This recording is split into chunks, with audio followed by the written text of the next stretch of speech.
ایک خاوند نے اپنی بیوی کو پہلی ملاقات میں نصیحت کی کہ 4 باتوں کا خیال رکھنا۔ پہلی بات یہ کہ مجھے آپ سے بہت محبت ہے، اس لیے میں نے آپ کو بیوی کے طور پر پسند کیا۔ اگر آپ مجھے اچھی نہ لگتی تو میں نکاح کے ذریعے آپ کو گھر ہی نہ لاتا۔ آپ کو بیوی بنا کر گھر لانا اس بات کا ثبوت ہے کہ مجھے آپ سے محبت ہے۔ تاہم میں انسان ہوں، فرشتہ نہیں ہوں۔ اگر کسی وقت میں غلطی کر بیٹھوں تو تم اس سے چشم پوشی کر لینا، چھوٹی موٹی کوتاہیوں کو نظر انداز کر دینا۔ اور دوسری بات یہ کہ مجھے ڈھول کی طرح نہ بجانا۔ بیوی نے کہا، کیا مطلب؟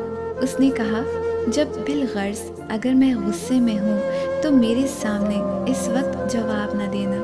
مرد غصے میں جب کچھ کہہ رہا ہو اور آگے سے عورت کی بھی زبان چل رہی ہو تو یہ چیز بہت خطرناک ہوتی ہے۔ اگر مرد غصے میں ہے تو عورت صبر کر جائے، اور بالغرض عورت غصے میں ہے تو مرد صبر کر جائے۔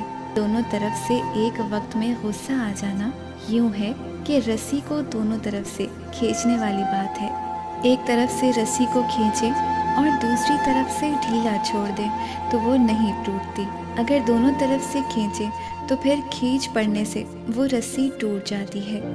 تیسری نصیحت یہ ہے کہ دیکھنا، مجھ سے راز و نیاز کی ہر بات کرنا، مگر لوگوں کے شکوے اور شکایتیں نہ کرنا، چونکہ اکثر اوقات میاں بیوی آپس میں تو بہت اچھا وقت گزار لیتے ہیں، مگر نند کی باتیں، ساس کی باتیں، فلاں کی باتیں یہ زندگی کے اندر زہر کھول دیتی ہیں۔ اس لیے شکوے شکایتوں سے ممکنہ حد تک گریز کرنا۔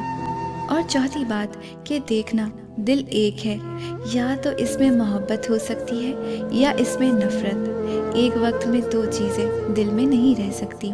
اگر خلاف اصول میری کوئی بات بری لگے تو دل میں نہ رکھنا، مجھ سے جائز طریقے سے بات کرنا، کیونکہ باتیں دل میں رکھنے سے انسان شیطان کے وسوسوں کا شکار ہو کر دل میں نفرتیں کھولتا ہے اور تعلقات خراب ہو کر زندگی کا رخ بدل دیتے ہیں۔